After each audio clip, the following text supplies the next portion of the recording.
A Christmas Miracle: How She Found Her Confidence and Spark by Elena. It was late December, and Fort Lauderdale's breezy warmth was the only clue that we weren't in a winter wonderland. Elena sat across from me, her hands clasping a lukewarm cup of coffee.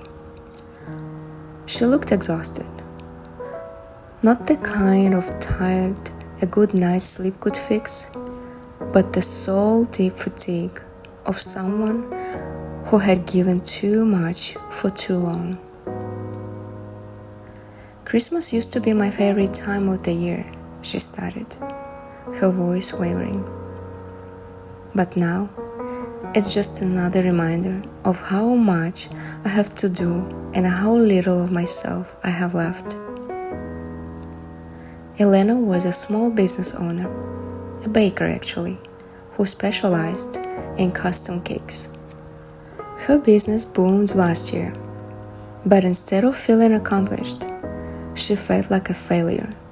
She was drowning in orders, exhausted from the constant hustle, and painfully aware that while her cakes brought joy to others, her own joy had all but disappeared. She told me about the Christmas traditions she'd abandoned, decorating the tree with her daughter, baking cookies for Santa, watching holiday movies with the family. Instead, she was buried in invoices, late-night baking sessions, and a nagging voice in her head telling her she wasn't doing enough. Everyone talks about self-care, but who has time for that? She said with a bitter laugh. I thought success would feel better than this. I smiled, not out of amusement, but because I saw a spark, hidden, buried, but still alive. What if I told you the way to make your business thrive is by letting yourself thrive first? I asked. She raised an eyebrow, skeptical but curious. I introduced her to one of the foundational practices I teach: reclaiming your energy through femininity and intuitive balance. Together, we mapped out her daily routine and identified the habits that drained her the most. She realized she had been operating like a machine, completely disconnected from her creative energy, the very thing that had made her love baking in the first place.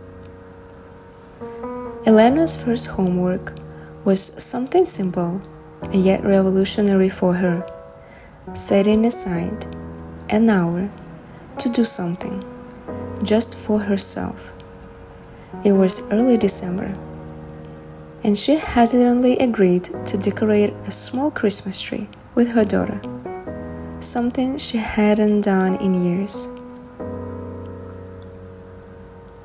When she came back to me, her eyes were brighter. It felt good, like I was allowed to just be a mom for a little while, she said. From there, we worked on her mindset around receiving. Christmas, I reminded her, is the season of giving and receiving. She learned how to let go of guilt when asking for help, whether it was outsourcing some of her workload or simply taking a 15-minute break during her busiest baking days to light a candle and breathe deeply. Elena's newfound energy started showing in her work. She began posting short, heartfelt videos on social media, sharing not just her cakes, but her holiday traditions, her journey to finding balance, and even her struggles with burnout. Her authenticity resonated deeply, and her followers grew. One day she told me, "It's funny, I thought showing vulnerability would make me look weak, but it's actually making people trust me more. Her visibility paid off in unexpected ways. A local news channel reached out to feature her story, dubbing her Fort Lauderdale's Christmas cake queen. Orders flooded in, but this time she felt equipped to handle the demand by delegating, managing her energy, and setting boundaries that protected her joy. By the time Christmas morning arrived, Elena wasn't exhausted or bitter. She was present.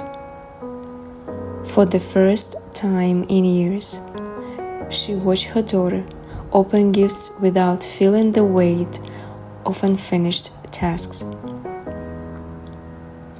"Do you know what my daughter said to me last night?" Elena shared with a smile during our last session of the year. She said, "Mom, this is the best Christmas ever because you are happy." Tears welled in her eyes, and she added, "That's the gift I didn't know I needed."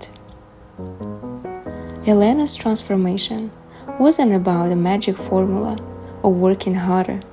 It was about working with herself. She learned that success doesn't have to come at the cost of your happiness, and that by prioritizing your own energy, you actually have more to give to others. This Christmas, let Elena's story remind you, you are the most valuable part of your business, your family, and your life. It's not selfish to rest, to enjoy, to be fully present. It's essential. Because when you allow yourself to receive, you create space for miracles to happen. And who knows, this Christmas might just bring a miracle of your own.